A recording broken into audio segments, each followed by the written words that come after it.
पश्चिम बंगाल विधानसभा चुनाव में ममता बनर्जी की जीत के बाद एक बार फिर प्रशांत किशोर के नाम की चर्चा जोरों पर है। अब ये बात उठ रही है कि पीके जल्द ही फिर बिहार का रुख करेंगे। इस बात को लेकर बिहार के राजनीतिक हलकों में हलचल मच गई है। वहीं इस पूरी चर्चा पर जेडीयू के राष्ट्रीय अध्यक्ष आरपी सिंह ने विराम लगा दिया है। उन्होंने स्पष्ट शब्दों में कहा है कि पीके का बिहार में कोई चांस नहीं है।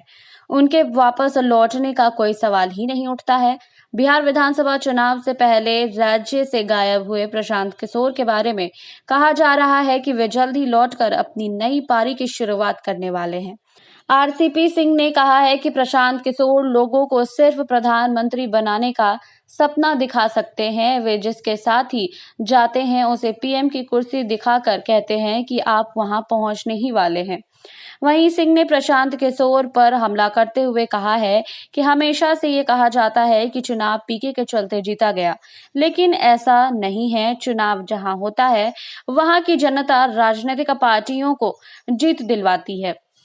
पश्चिम बंगाल और तमिलनाडु के चुनावों का जिक्र करते हुए सिंह ने कहा है कि वहां पर इलेक्शन किसी व्यक्ति ने किसी को नहीं जितवाया, बल्कि वहां की जनता ने अपने प्रतिनिधियों को चुना है। ऐसा ही बिहार में भी हुआ।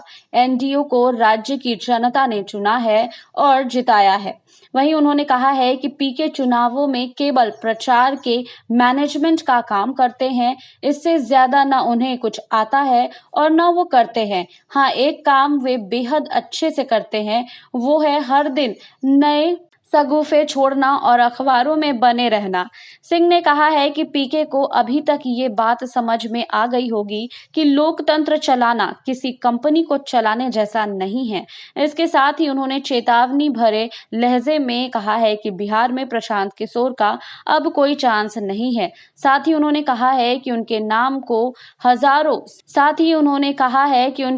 के हजारों साथी बिहार में हमारे साथ हैं। आपको हमारी रिपोर्ट कैसी लगी हमें कमेंट बॉक्स में लिखिए। बाकी और खबरों के लिए जुड़े रहिए SPN 9 न्यूज के साथ।